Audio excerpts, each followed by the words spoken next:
ئەمڕۆ یەکێک لە هاوڕێ و هاوکارەکانمان ڕۆژنامەنووس زۆسک باڵک لەلایەن ئاسایشی پارتی دیموکراتی کوردستانەوە لە چۆمان دەستگیر کراوە. هۆکاری دەستگیرکردنەکەی پەیوەست کراوەتەوە بەوەی کۆمنتێکی نووسە لەسەر ئەو پۆلە گەنجەی لە ناحیەی قەسرێ بەهۆی خۆپیشاندانەوە تا ئێستاش لە زیندانەکانی ئاسایشدانا.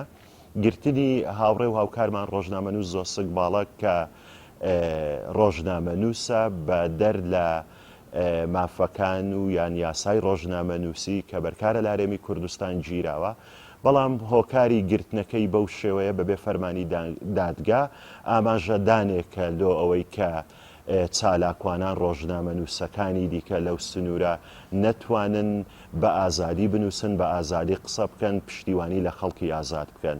لۆ ئێمە هیوادارین بە زووترین کات هاوڕێ و هاوکارمان ڕۆژنامەنووس زۆسک باڵک و تەواوی گیراوانی دیکە لە سنووری باڵەکایەتی ئازاد بکرێن. ئەگەر ئازاد نەکرێن ئێمە ڕێکاری دیکەی مەدەنی ئەگرینە بەر.